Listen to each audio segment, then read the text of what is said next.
Hey everybody, welcome to Workforce Gaming. I'm Brad, here with Doug. Hey. We are here to talk about the legendary Final Fantasy VII, Dirge of Cerberus.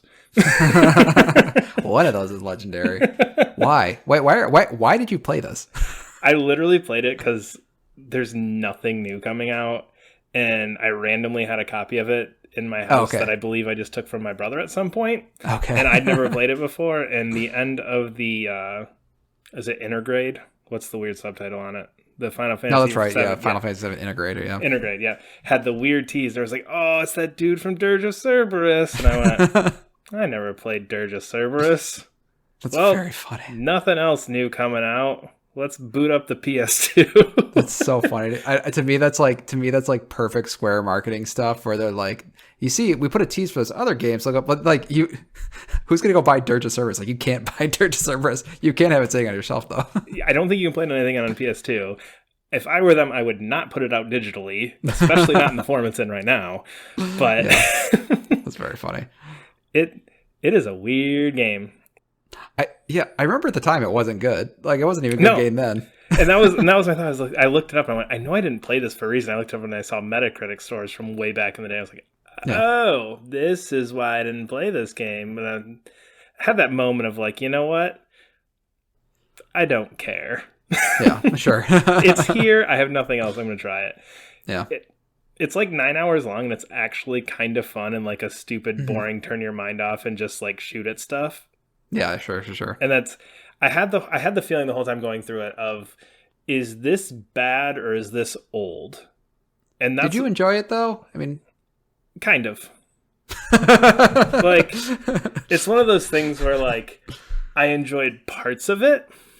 Sure. Basically the premise of the game is you play as Vincent. Yeah. And you're 3 years post Final Fantasy VII, and let's just say all the stuff that happens at the end of Final Fantasy VII.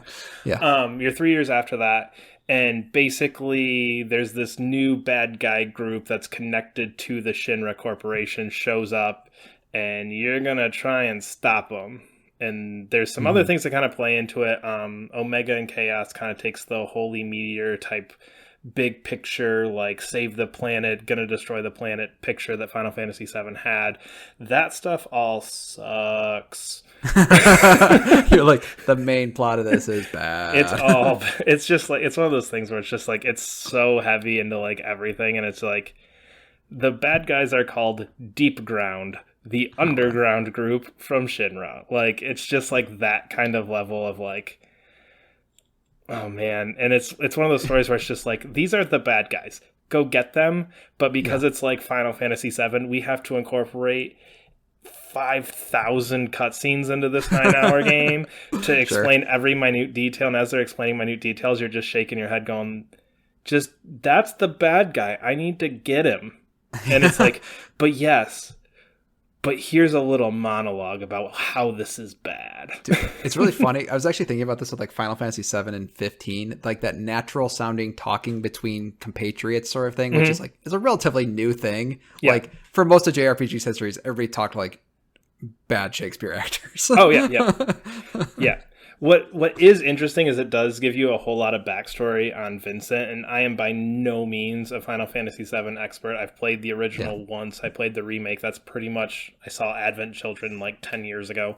That's pretty much the extent of my Final Fantasy like lore knowledge, but it actually did some interesting stuff with like Vincent and his backstory and how he actually is connected into all of the experiments that Shinra was doing, and it gives you like this kind of tragic like love story between him and another researcher that are all told through flashbacks. And so like when a flashback started playing, it's like, oh, I'm gonna pay attention. This is actually pretty well done and does some good character development and kind of builds Vincent in a really interesting way. And then it's like, oh, but here's how it ties back into like Deep Ground versus Chaos and all this. And it's just like, man, I couldn't get hooked in the main plot. It's not good. Are there cool things though? I guess like kind of because they're talking about the Final Fantasy VII remake for a bit. Are you cool? Because I know like they're trying to canonize all this stuff. Like it's like, oh no, this is actually like legit Final Fantasy VII canon. Are you like interested like how they're gonna pull some of this stuff in? Because they are like already doing that. I mean, it's like some of the Vincent stuff. You're kind of like, actually, this is kind of cool for this character. There's definitely cool stuff that you can add in, and I think that's the difference between like we're gonna release Dirge of Cerberus like remastered right now. Don't do that. It's bad. But I think if you did like here's like a quick here's like pieces from it just tossed in the next episode of Remake, and here's how we're gonna make like these parts fit in, because a lot of it does fit in naturally because a lot of it's told through flashbacks. So some of it takes place during the time of Final Fantasy VII. Most of it takes place even a little bit before that. So there's interesting ways that you could kind of use these characters, use these ideas, use the thing that Vincent's dealing with, because it does lend itself to tying in a little bit to the original Final Fantasy VII story. Yeah. And kind of fleshing out some information there. So seeing like the tease of the dude at the end of the Intergrade trailer, you're like, oh, okay, like it would make sense. He should be around now doing something. It's that's kind of probably just boring stuff because he wasn't really a big deal until, Sephiroth does his thing, and what happens with Sephiroth happens, and you're like, oh, okay. He kind of does some stuff then. So, sorry, I'm trying to be fairly vague. No, I get that. I guess my question was more like you're not like saying like, hey, this is all trash, and like if they pull this stuff in, it's going to suck. It's like actually there's some kind of like it's interesting because you're saying the plot that wouldn't even occur within the time frame of the Final Fantasy VII, like that's the bad stuff, but like the stuff that would actually be occurring during Final Fantasy VII is actually kind of like not too bad. Yeah, because like this Deep Ground group is essentially like Shinra's special ops. Like they're they're like we send these guys in when shit gets real. So it's like, okay, so they're clearly still a thing happening during the time of Final Fantasy VII. So like you could use that, you could pull that group in, you could do some things with that group. And again, so it's not the Turks? Aren't the Turks that? Oh, man. Never mind. I'm gonna say some stuff if I try talking about like the Turks and the Svets and all that, and people are just gonna be like, "You're." There's no point to me saying it. Sure. Okay. Sure. But I'm just saying, like, I feel like there's a special ops group already. Yes, Deep Ground is. Again, don't worry about it. And this is where Dirge of Cerberus gets into it, where it's like we have to have 4, because they're mentioned, of course, in Dirge of Cerberus and like all these other groups in addition.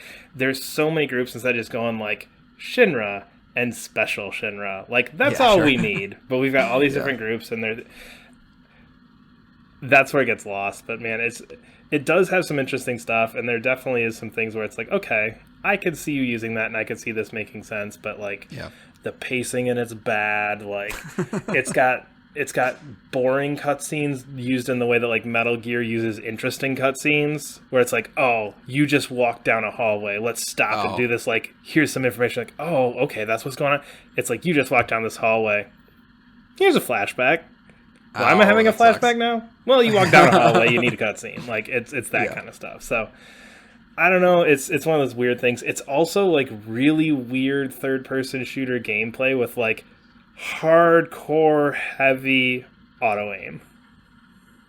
Weird. So it's like a JRPG mode. Is it like an RPG mode? Like so instead you get your reticle, but your reticle, instead of being normally it's I don't know. It's like maybe like depending on your TV side, like a centimeter across, right? Sure. Yeah. It's tiny. Okay. This one, if a normal one's 1 centimeter, this one's like 7 centimeters. Oh, that's funny. And you just pull the trigger, and anything in that 7 centimeter circle, your bullets go at. That sounds fun. It's almost feels more like it almost plays more like a light gun game. Oh, weird. Where you're like, I'm pretty sure I'm pretty close to that, and it's like, yeah, you're close enough. We'll give it to you. Is there like weird like stat stuff going in the background that kind of would justify something like that? You get there's all kinds of like every time you complete a chapter, you get like your little shop menu, you get your level up stuff. Couldn't tell you really what any of it's doing, but there's a whole bunch of numbers in the background. The game's super easy. I think I died like twice on normal difficulty. Like it's beyond easy. And that was like because I couldn't figure out how to shoot at a helicopter or something like that, because I had to find like a turret to shoot at the helicopter, and I didn't realize it existed. That type of deal. That always sucks when you're like fighting a boss battle. It's like, what's the mechanic I'm supposed to do here? Yeah. It's just like, I guess I'm dead because I didn't hit that. There's like 3 of those. But again, it's one of those things where like you're like, is this like, am I feeling that this is bad because it's just old? Or am I feeling that this is bad because it was just bad and coincidentally is old?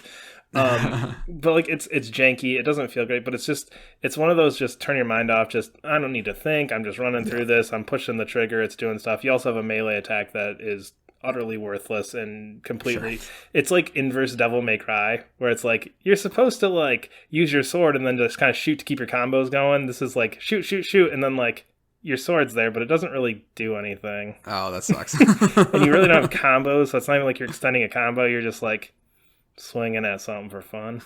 I almost feel bad for the team here because like they've made some very good Final Fantasy games. Like, hey, you guys can do like a third-person shooter, right? And they're like, sure. It does have that feeling where you're like, I think if you would have played a few more third-person shooters and you were a little more into this and you gave it another second try, I think you would have learned your lessons. But is it made by any like weird teams, or does it just say like Squaresoft? There's probably Squaresoft. Man. I think it just says Squaresoft. I don't remember. Okay, that wasn't a trick question. I was just curious if you knew off hand. Oh no, okay. No, I don't remember offhand, but yeah, I don't know. It's a weird thing. I'm very curious now. Just like it's one of those things where I feel like I could have accomplished my goal by reading a Wikipedia page, but instead I accomplished my goal by playing a 9-hour video game. I do have a question. Is Vincent still cool in 2021 or no? I don't know. Like, I feel like Vincent was cool because he was like mysterious and had a cool character design, and that was pretty much it. But yeah, did they make it like? Is this the kind of thing where it's like, well, now you're gonna really know Vincent, so he's no longer mysterious and cool? It's like. I think it is still cool because he's still this, because like what made him cool in my mind was always the like character design and just like whatever like that, where it's like, okay, his backstory more or less is like he worked for Shinra, was in love, stuff happened, now he's Vincent. Okay, sure. Yeah. So it's like, okay, like tortured backstory doesn't like you probably could have assumed that based off of Final Fantasy VII. So and his character design is like a bunch of people like in rags and stuff, which is like ooh, very mysterious, very dark backstory. And like every like Final Fantasy sense has a character list.